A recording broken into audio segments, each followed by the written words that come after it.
Hello, I'm SCP-X014, also known as the developer. I have been Hi, I'm SCP-X014, but you can just call me the developer.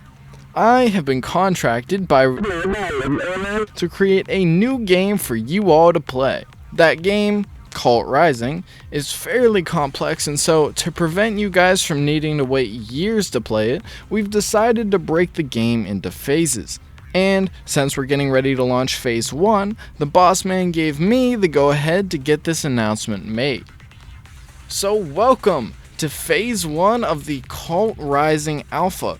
If you haven't already figured it out, we are stuck in the Backrooms. That's right, 600 million square miles, that's 965,606,400 square kilometers for anybody who doesn't subscribe to freedom units, of surreal liminal spaces. We've got the classics. We've got level 0, level 4, level 11, 37, 94, 188, and then we have some slightly modified levels. The habitable zone has been combined with Kane Pixels Area 2. The pool rooms have some big open spaces to contrast with the usual claustrophobia. And then we have some of our own never before seen levels to spice things up a bit. Now, I want to make this clear, Kult Rising is not a horror game.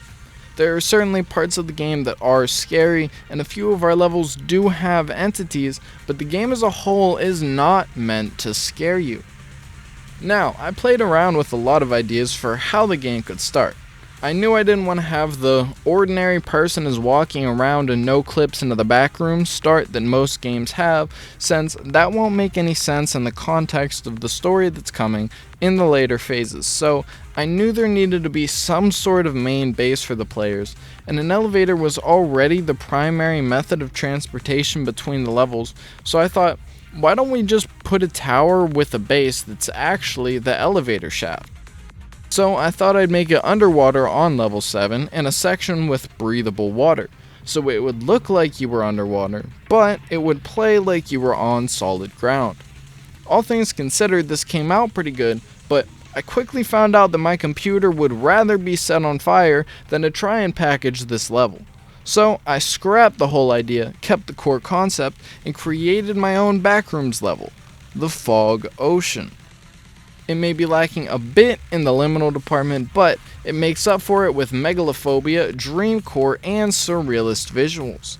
This is also one of the few levels where you'll find communities of people. Like I said earlier, we have a full story coming in the later phases, so small settlements can be found dotted throughout the islands. They don't do very much right now, but eventually they will be important. Now, the final and arguably most difficult part to explain is the lore. What? What? The lore? The lore, guys, the lore! See, initially I was planning on making a Backrooms game that was hyper accurate to the lore of the Backrooms, but as I read more and more of both the Wikidot and Fandom wikis, it became more and more clear that a lot of the articles are just bad ideas for a game. And that's not a knock on any of the articles, it's just that a lot of the elements required for something to be a good game mechanic usually make it fairly boring and predictable to read about. So I realized I was going to have to create my own modified version of the Backrooms.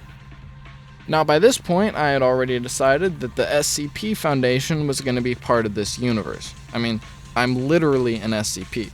And so I thought this would be the perfect opportunity to merge the two together cohesively, which led to the creation of SCP-X216, otherwise known as the Labyrinth.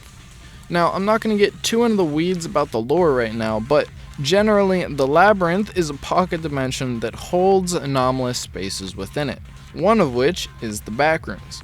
Basically, the Backrooms and all of its levels are just a single chunk of this even bigger dimension.